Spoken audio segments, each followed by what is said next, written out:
saya akan tarik jinnya ke sini. Oke. Ini santet-santet yang ada di sini. Oke. Kalau ada santetnya akan keluar tandanya, Ustaz. Bergerak. Tuh, ya kan? Gitu tuh. Di Indonesia ada 3 hal yang pasti dianggap sakti, Ustaz. Yang saya pernah bilang, yaitu yang pertama mendesah, yang kedua slow motion, yang ketiga lompat. Wah.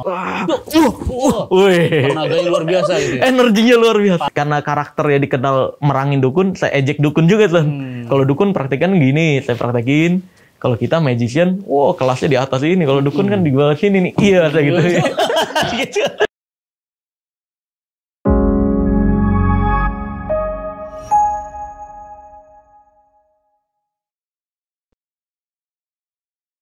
Terus kemudian antum membongkar teknik-teknik ya perdukunan, kayak misalnya ternyata pakai silet. Oh iya, kebal-kebal. Ya, kemudian pisau dipotong-potong. Oh iya. Ternyata nggak ada apa-apa. Iya. Itu sebenarnya permainan aja, teknik Ustaz. aja. Semuanya ya. Bisa kasih contoh gimana? Kalau kebal-kebalan di sini pasti kena ini, Ustaz. Pasti kena dolar kuning, kena pelanggaran YouTube, di take down pasti videonya. Mungkin contoh lain? Kalau contoh lain bisa, Oke. Ini saya bawa di sini.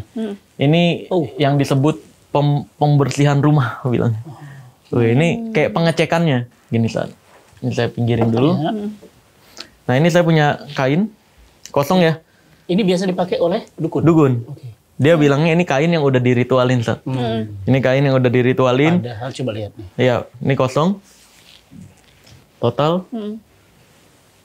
Ditutup seperti ini.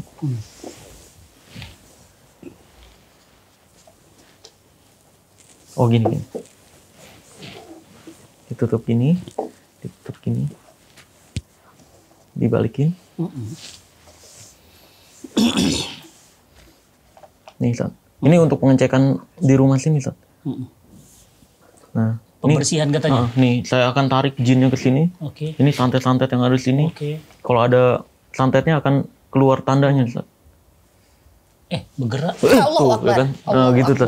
Oke. Wih, langsung kalau udah kayak gini tinggal masukin botol. Nah, betul. Itu dia. Kalau udah kayak gini tinggal actingnya itu. Di Indonesia ada 3 hal yang pasti dianggap sakti, Ustaz. Yang saya pernah bilang, yaitu yang pertama mendesah, yang kedua slow motion, yang ketiga lompat. Wow. Yang pertama kan kalau udah kayak gini,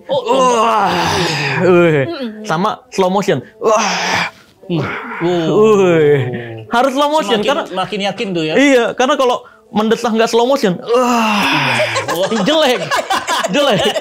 Nggak di kamera. Iya. Nggak kelihatan sakti. Jadi harus slow motion. Nah, terus yang ketiga lompat. Nih, gitu ya? Iya, yang ketiga lompat. Tenaganya luar biasa gitu. Energinya luar biasa. Padahal penipu. Udah. Di Indonesia syarat jadi sakti cuma 3 itu. Cuma kita awam. Terus terang tadi kita nggak ngelihat sesuatu kok bisa bergerak. Ini saya nggak bisa bocorin detail karena khawatir ada dukun yang mempraktikkan di pedalaman, Ustaz. Okay. Pokoknya ada benda. Nanti di belakang layar saya kasih tahu. Maaf ya, dipotong sebentar. Ya, karena kita tahu hari ini semua kebutuhan pokok terasa semakin mahal, semakin nggak terjangkau. Maka saya mau nawarin buat teman-teman semuanya. Mau nggak punya bisnis yang bukan hanya berlimpah, tapi pasti berkah. Dan yang bisa dijalankan dari rumah. Dan asiknya lagi, dibimbing oleh para mentor, expert di dalamnya. Produknya banyak, mudah dijual, dan produk kesehatan semua orang pasti butuh. Maka saya ngajak teman-teman semuanya gabung di Ala Nabi Family. Dan saya, Musajjad, akan bersamai teman-teman semuanya di dalamnya. Masya Allah. Dan berita gembira lainnya, Bi, adalah bagi teman-teman yang bergabung sekarang juga akan mendapatkan hadiah logam mulia. Mas, Masya Allah. Jadi tunggu apa lagi teman-teman semuanya? Jangan ditunda-tunda. Yuk jadi bagian Ala Nabi Fam. Yuk sekarang, jangan tunda. Cus. Ada benda yang nggak terlihat nih. Oke. Yang ada di dalam kain ini. Oh iya. Ada benda di dalam kain ini yang tidak terlihat. Yang kalau misalkan benda itu digeser, bagian tengahnya ke atas. Oh. Gitu. Tapi saya nggak akan jelas detail cara membuatnya gimana karena khawatir ditiru. Gitu. Pokoknya ada benda. Yang pasti nggak ada bebersih lah itu ya. Nggak ada. Nggak ada. Terus yang dimasukin botol juga ya nggak ada. Nggak ada. Itu namanya fenomena pareidolia. Pareidolia. Iya, fenomena pareidolia itu fenomena di mana ketika mata manusia menangkap sebuah objek pada sebuah benda mati, yang cenderung itu adalah muka biasanya objeknya. Yang dianggap itu makhluk hidup. Gitu. Kayak contohnya, pernah ngeliat gak kayak, oh ada api bentuknya tengkorak. Itu pareidolia namanya. Namanya kejadiannya fenomena pareidolia. Begitupun itu yang dimanfaatkan oleh dukun, Ustaz. Untuk penangkapan jin ke dalam botol. Ya kan? Wah, tahu nggak, Ustaz? Saya pernah debat sama orang-orang yang ini kan yang dulu nyampe ada acara TV-nya nih. Iya, betul. Saya pernah debat. Gimana cara? Ya udah buktiin deh, tangkap jin ke dalam botol sekarang. Gitu. Saya tantangin, tangkap jin ke dalam botol sekarang, terus tutup. Enggak, dicampur jinnya. Jadi dicampur jinnya, kasih ke saya mau mabok jin. Gitu. Jadi gue minum. Iya, saya minum. Mabok gitu. Wah, asli. Terus? Ya kan? Nah, akhirnya saya tantang kayak gitu. Ya nggak bisa lah gitu. Nggak bisa. Gimana cara ngebuktiin? Kamu berarti nggak percaya goib gitu. Dianggapnya.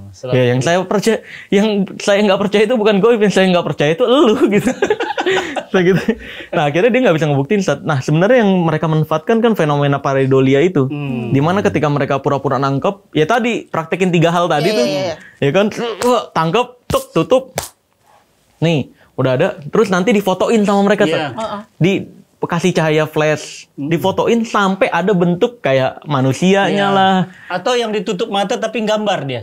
Itu mas sulap. Sulap itu? Iya, itu bukan fenomena psikologis tapi sulap. Itu ada khusus penutup matanya. Penutup matanya ada khusus yang kalau diperiksa orang nggak kelihatan. Kalau dipakai sama kita, digeser dikit kelihatan. Ada bagian yang digeser. Sebenarnya. Itu palsu semua. Itu terus dukun-dukun. apalagi yang bisa ditunjukin fenomena? Nah, ini. Saya sengaja nih, kalau nyari koin di sini kan ribet. Tadi saya udah nyiapin koin di sini. Biar nggak terlalu lama juga. Gini, saat ini saya namain time perjalanan waktu. Ya, time travel. Time travel. Ya. Nah, di sini saya punya 2 koin. Boleh mana kamera? Yang mendekat. Yang ini ya. Nih, lihat. Kelihatan nggak di situ? Kelihatan? Nih, Ustaz. Ada 2 ya. Dari satu kamera aja ya. Misalnya dari sini aja ya. Oke, nih ada 2 yang putih dan kuning. Nah, Ustaz, kalau misalkan ini saya akan time travel, Ustaz. Ingat-ingat kondisi ini ya, Ustaz ya. Ingat-ingat kondisi ini. Nih, lihat. Ini kalau saya ambil seperti ini, yang 200. Yang 200 ini, saya taruh di sini, Ustaz. Nah, di sini tinggal 500. Nih, lihat. Masih ingat kondisi yang awal tadi, Ustaz? Sekarang kita balik lagi ke awal, kita ulang. Nah, sekarang tadi di sini saya punya 2 koin, 200 dan 500. Ya, 200 dan 500 gitu. Jadi balik lagi. Loh, itu tadi yang sana? Belum nih. Mungkin kalau sekali jangan-jangan kecepatan tangan. Kita ulang lagi. Tadi mungkin kan 200-nya yang kita ambil. Sekarang 500-nya, Ustaz. Nih, 500-nya saya ambil seperti ini. Nih ya, 500-nya saya taruh seperti ini. Nah, kalau ditaruh seperti ini, sekarang di sini tinggal 200. Nah, sekarang kita balik lagi ke awal. Di awal tadi kita pakai berapa, Ustaz? 200 dan 500 ya. Ya, 200 dan 500. Gitu. Nah, mungkin coba Ustaz Fatih pegang. Iya, benar, 500. Dan ini 200. Nah, mungkin gini, Ustaz. Ini kan normal nih. Sekarang ini benar-benar pelan-pelan, Ustaz. Mungkin tadi nggak kelihatan saya ngambil ya dan sebagainya. Saya pelan lagi. Ini saya masukin sini deh. Nih, ini pelan-pelan nggak ada kecepatan tangan. Saya masukin sini. Lihat. Ini beneran tinggal 1 koin. Nah, sekarang kita akan kembalikan lagi, Ustaz. Kembalikan ke waktu awal, ya kan? Nih, lihat. Nggak pakai enggak. Nggak pakai desah, enggak? Tiga hal itu nggak perlu, Ustaz. Karena saya nggak perlu dianggap sakti. Nih, gini, lihat. Kalau kita giniin, udah balik ke awal lagi, Ustaz. 500 dan 200. Nah, gini, Ustaz. Kan tadi 500-200. Kalau misalnya dari awal kita nggak time travel, nggak diputar balik lagi waktunya. Kalau misalkan ini kita ambil gini, misalkan yang 200. Kita ambil yang 200 seperti ini. Kalau kita nggak balikin lagi dari awal, sebenarnya gini, Ustaz. Lihat. Nih, kita putar lagi ke depan waktunya. Sebenarnya 200 dan 500 nya udah diambil dari tadi, jadi nggak ada. Gitu. Gitu Sat. Jadi kan? time travel. Jadi balik, hilang. Tapi sebetulnya itu juga ada tekniknya. Teknik. Iya. Jadi bukan yang kayak ya time travel, bukan. Bukan. Nah ini bedanya, makanya ini teknik magic yang kita pelajari di tingkat setelah perdukunan. Perdukunan itu teknik-teknik sulap dasar sebenarnya. Yang bahkan pesulap sendiri nggak mau mainin itu. Saking rendahnya. Saking rendahnya, kayak contohnya munculin duit. Dari sini katanya, duit. Dari belakang punggung. Iya. Itu magician sendiri nggak mau mempraktekin itu, karena itu mainan anak-anak banget. Ya Allah. Rahasianya adalah di lengannya, Sat. Bukan di kantong belakang atau di kantong kursi, bukan. Tapi dia nyimpen, kan bajunya kayak apa? Gombrong gitu kan. Itu ada sletingnya, itu masukin uang-uang di situ. Jadi yang dia lakukan di belakang adalah buka sleting, ngeluarin duitnya. Gitu. Nutup sleting lagi, udah keluar gitu. Itu magician aja nggak mau praktekin itu, Sat. Magician itu praktekin yang satu tingkat di atas itu sebenarnya. Kayak munculin uang, itu dalam dunia magic bahkan dilarang. Memunculkan keajaiban harus dengan ditutup-tutupi, nggak boleh. Itu sama aja kayak lu tutup mata dulu, hilang. Nggak boleh. Nggak boleh kayak gitu. Dalam dunia magic, kita kalau mau munculin uang harus muncul langsung gitu banyak. Tanpa harus ditutup-tutupi. Makanya magician yang saya praktekin sering kalau di show-show off air, dalam menggandakan uang, saya ngejek-ngejek dukun, saya bilang, nah kalau di dunia magic tuh bisa ngeluarin uang, banyak langsung di tangan, terus pakai akuarium kosong, kalau mungkin mikirnya itu dikit, sekarang pakai akuarium, akuarium full, duit semua, penuh, gitu, jadi kita nggak pakai ditutup-tutupin, digoyangin langsung muncul gitu. Kita ngejek gitu tuh. Bibi, kita punya akuarium kosong. Iya, siapa tahu diginiin keluar duitnya. Iya, jadi kalau dalam pertunjukan saya, selain saya menunjukkan keajaiban, saya karena karakternya dikenal merangin dukun, saya ejek dukun juga tuh. Kalau dukun praktekan gini, saya praktekin. Kalau kita magician, wow kelasnya di atas ini. Kalau dukun kan di bawah sini nih. Iya, saya gitu. Iya, saya ejek-ejek total. Ya Allah. Terus saya praktekin baru. Nah, gimana dengan dunia hipnoterapi? Ya. Oh, hipnoterapi. Iya, kan maksudnya gini, ada juga kan tayangan di TV itu yang orang tuh dihipno, terus akhirnya dia cerita tentang aib-aibnya. Gitu. Nah, kalau itu sebenarnya namanya hipnotis. Beda, karena hipnoterapi itu beda kelasnya. Bahkan sertifikasi gelarnya juga beda, Sat. Kayak hipnotis itu sertifikasi gelarnya CH. Kalau hipnotis itu CHT, instruktur atau orang yang bisa ngajarin itu boleh ngajarin, legalitasnya CI namanya. Certificate Instructor. Jadi kayak S1, S2, S3.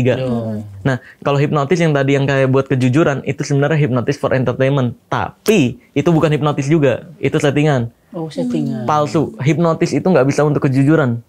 Oh gitu? Nggak bakal bisa. Kita pikir bisa. Nggak, makanya kalau emang bisa ya polisi pakai hipnotis aja buat ngebuat pelakunya ngaku gitu. Karena itu hipnotis untuk hiburan dan cuma sekedar kayak ini doang, kayak tontonan doang, bukan untuk dipercaya dan sebagainya, gitu. Hipnotis aslinya ya cuma buat kita tidur, kasih sugesti, dia jadi apaan, kita kerjain gitu. Itu hipnotis for entertainment yang aslinya. Yang kayak ya yang dilihat-lihat di TV atau yang saya praktekin di YouTube itu, itu cuma kayak gitu doang. Nggak bisa tuh kayak nanya-nanya. Kalau hipnotis online bisa? Hipnotis online, nah palsu juga, Sat. Iya, dari online itu. Jauh. Tidur semua di. Bukan yang hipnotis online di santet online kalau nyebutnya. Ada konten kayak gitu. Saya pernah praktekin juga, Sat. Terus? Kayak dari jauh, saya cekek gitu. Oh, kan gitu-gitu ya. Saya di endingnya tapi waktu itu nggak nerangin detail itu caranya gimana, Sat. Saya cuma bilang itu hiburan guys, hormati aja kalau hiburan doang gitu. Toh si pelakunya juga dia nggak buka jasa pengobatan atau jasa apa kayak ngaku-ngaku dukun gitu. Dia cuma praktekin konten doang. Nah makanya saya waktu itu praktekin kayak gitu sama persis. Main Ome TV ya, Ome TV itu. Jadi ada orang random ketemu, saya cekek gitu, secara gitu. Itu rahasianya simple sebenarnya. Rahasianya cepet aja. Iya namanya. Pinjam dulu 100 itu. Rasanya cepet aja. Kita kasih 100.000 Sah. Jadi pas ketemu, lu mau bantuin gue nggak nih konten gitu. Mas Marcel, dulu ya waktu saya masih gadis ya, saya tuh dulu pernah nyoba trik pakai pendulum itu. Jadi sampai saya mikir gini, ih jangan-jangan aku punya nih kekuatan magic itu. Jadi pendulum itu cuma diam gini aja, terus saya cuma bilang gini, bergerak, tapi cuma pakai pikiran doang. Dan beneran itu, makin lama tuh dia makin kenceng. Nah itu geraknya ke samping. Iya, ke samping gitu. Dia bukan gini. Sebenarnya gitu. bisa ini malah, bisa diatur. Sebenarnya itu bisa diatur. Tergantung bagaimana sugesti si orang yang membuat si korban percaya. Bisa geraknya bulat juga. Tapi kok bisa gitu? Maksudnya secara trik gitu? Bukan trik itu sebenarnya. Itu ketika kita fokus terhadap sesuatu hal, sebenarnya organ tubuh kita secara tidak langsung dia menggerakkan itu juga. Tapi gerakan-gerakan kecil. Iya. Kayak misalkan itu dipakai dukun juga sampai sekarang bahkan. Dukun mau menggunakan itu bilangnya, nih pakai pendulum ini kamu pegang. Ini kalau kamu yakin disantet, ini buat ngetes sebenarnya. Si korban ini yakin banget nggak di rumahnya disantet atau diguna-guna. Dia praktekin kayak gitu. Kalau rumah kamu disantet, geraknya miring. Kalau nggak disantet, geraknya muter. Nah, kalau dia geraknya miring, berarti dia yakin banget rumahnya disantet. Ah, gampang gue tipu nih gitu. Tapi kalau geraknya muter, wah berarti dia masih ragu-ragu dikit. Harus ada sesuatu hal yang gue munculin nih, biar dia percaya gitu sebenarnya. Itu boleh dicoba kok di rumah nih. Itu bisa bukan hanya pakai pendulum. Kalau punya cincin yang batu, iketin tali aja, iketin tali sepatu gitu. Iya betul. Jadi pendulum dia kan. Iya, kayak jadi kalau pendulum kan cenderung kayak kristal gitu kan. Kalau ini enggak, pakai apapun pemberat. Terus giniin aja. Fokus, terus kamu fokus ke bendanya buat ngegerakin misalnya bulat, lingkar. Gerakin. Kamu bayangin aja, cukup bayangin bulat gitu. Nanti pelan-pelan terjadi karena ini tangan kita nih pelan-pelan kayak otak memerintah tangan untuk muter. Oh, jadi bukan karena saya sakti ya. Saya pikir waktu itu udah bisa nih. Terus sendok bengkok? Sendok bengkok. Sendok bengkok itu dasar sulap, Ustaz. Sebenarnya gini, yang tadi balik ke yang pendulum dulu ya. Itu percobaan yang receh banget sebenarnya. Ada satu hal yang ngebuat si korban bisa ini nih yang dipraktekin sama yang anti tonjok sampai ngebuat si korban ngerasa, wih gue punya tenaga dalam.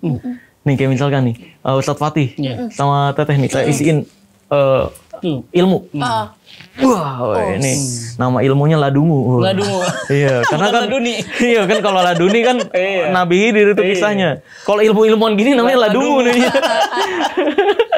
Iya, karena orang-orang dungu doang yang percaya tuh. Wah, nah udah. Semuanya juga nih yang nonton di sini, semua yang nonton di HP dan sebagainya saya kirimin. Wah, nah sekarang cara ngecek tenaga dalamnya adalah coba gini. Gini, jangan disenderin. Jangan dikakuin juga, santai. Terus agak deket-deketin gini, gerak-gerakin kayak gini. Tapi sambil dirasain, pelan-pelan kayak ada magnet yang berlawanan. Coba dideket-deketin gini, lama-lama kayak ada magnet berlawanan di tengahnya. Tapi kayak dirasain. Iya benar. Iya kan? Benar. Kayak ada magnet berlawanan. Iya. Nah, ya kan? Dut. Iya, dut ya kan?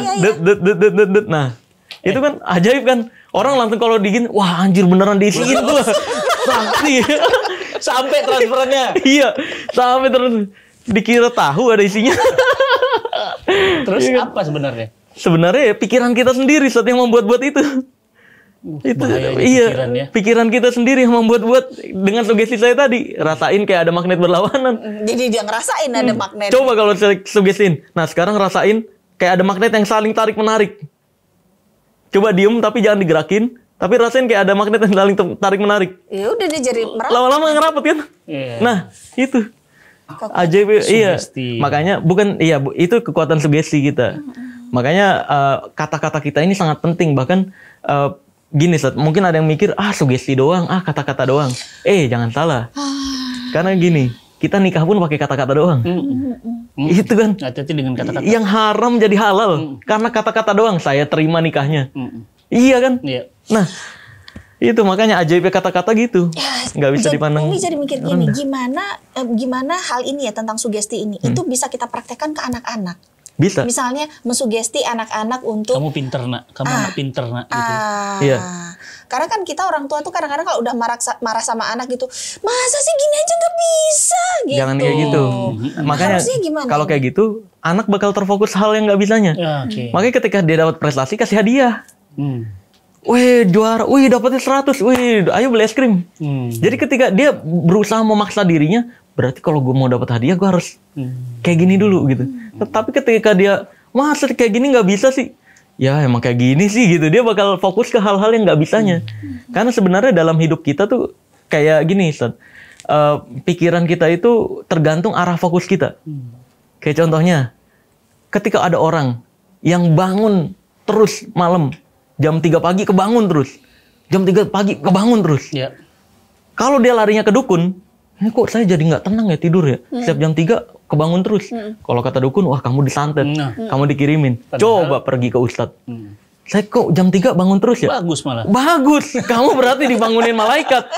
Nah itu kan tergantung arah fokus kita. Iya. Fokus kita mau ke arah pembodohan atau ke agama yang sesuai fakta nih gitu. Nah begitu juga kayak contohnya ikan emas. Banyak di luar sana yang bilang ikan emas itu tulangnya banyak. Iya, betul kan? Padahal kalau kita ganti fokus kita, jangan ke tulang, ke daging. Dagingnya itu lebih banyak dari tulangnya. Iya. Nah gitu. Jadi mau fokus ke daging atau tulang. Begitu juga ke tentang anak tadi. Kita mau lebih fokusin dia tentang hal-hal yang buruk-buruknya atau prestasi-prestasi yang ada di diri dia gitu. Gitu. Jadi jangan biarkan dia fokus ke hal-hal yang buruk di dia gitu. Dan itu kaitannya dengan hadis. Maka segala sesuatu itu bergantung niatnya. Oh. Niat itu kan fokus. Fokus. Oh iya betul. Iya, saya membangun pesantren gitu ya. Iya. Fokusnya apa? Fokusnya saya ingin betul-betul membangun dan saya tidak mau ada rumah saya di sini. Benar kejadian. Pesantren yang selesai, rumah saya nggak ada di sini. Nah, itu saya bangun iya, ya, betul. agar pingin teman-teman semuanya punya bisnis. Yang bisnis itu dari minuman herbal, dari Quran dan Sunnah ala Nabi. Beneran sekarang banyak yang jadi agen distributor. Muncul. Wah. Jadi bener. Itu kalau dalam dunia ilmiahnya disebutnya law of attraction. Iya. Kalau dalam barat. Tapi kalau orang yang baru-baru awal belajar law of attraction biasanya nggak percaya Tuhan tuh langsung. Iya kan? Padahal Percayanya alam semesta. Percayanya alam semesta. Padahal kalau kita perhatikan, coba aja, kamu masih SMP, kamu praktekin law of attraction untuk dapat mobil. Atau masih SD, oh teman-teman yang masih SD, mimpiin dapat mobil, gue nyetir gitu. Nggak bakalan. Karena Allah tahu kapan kita pantas untuk mendapatkan hal tersebut. Iya, betul. Gitu. Tetap makanya law of attraction, saya mengajarkan law of attraction itu penting. Membayangkan, merasakan, dan memvisualisasikan apa yang kita inginkan. Jadikan itu jadi doa. Ya, minta ke Allah Azza wa Jal. Jadi hukum alamnya bekerja, doanya bekerja. Tuh. Orang-orang yang nggak percaya Tuhan, mereka berpikir hukum alam aja cukup karena doa itu nggak penting. Mereka mikirnya gitu. Kayak contohnya, mereka ngasih. Saya pernah soalnya saat ngumpul sama orang-orang gitu, hukum gravitasi, kan itu sama kayak law of attraction, hukum alam. Gravitasi, lu mau sealim apapun, mau sebaik apapun, mau doanya kenceng apapun, lu lompat dari gedung jatuh. Gitu. Karena hukum alam, sunatullah. Pertanyaannya, kalau misalkan kita memang nggak mau lompat dan kita doanya pengen selamat, untuk apa lu ngelompat? Iya. Ya itu kan pertanyaannya. Betul. Apa yang lu doain sama apa yang lu lakuin nggak sesuai. Nah, kalau emang lu mau sesuai doa lu, ya lakukan sesuai doa lu juga gitu. Maka doanya akan cepat terkabul. Jadi memahami hukum alam yang Allah ciptakan, Allah nyiptain sistem, kita kan bisnis bikin sistem juga, Zat. Masa Allah nggak bikin sistem? Gitu. Nah, sistemnya itu namanya hukum alam, bosnya itu Allah Azza wa Jal. Gitu. Keren banget ini. Daging. Keren, pemberani, isinya value semua, teman-teman semuanya. Tapi takut istri. Ya, itu dia yang bukan istrinya yang takut di sini. Dia nggak takut. Dia nggak takut nih. Istrinya yang takut, makanya di komen semuanya. Teman-teman semuanya, terima kasih. Ini luar biasa. Dan menurut saya teman-teman harus klik tombol share, sebarkan ke sebanyak-banyaknya. Klik tombol share, jangan lupa kasih subscribe. Dan Masya Allah teman-teman semuanya, setiap yang disampaikan tadi, yang dicontohkan tadi, ini semuanya mengajarkan bahwa sesungguhnya Allah yang paling berkuasa, di atas semua kuasa. Ya. Dan hari ini kita dapat pembelajaran luar biasa. Makasih Mas Marcel. Ya, sama-sama. Bahkan saya mendapatkan bagaimana perjalanan hidupnya dari mulai zero, bahkan minus, sampai kemudian bisa sampai saat ini. Amin. Terima kasih banget teman-teman semuanya. Sama-sama. Kita ketemu lagi di The Specialist berikutnya bersama tokoh-tokoh yang semua punya kisah yang luar biasa tentang spesialis dalam hidupnya. Terima kasih semuanya. Assalamualaikum warahmatullahi wabarakatuh. Assalamualaikum.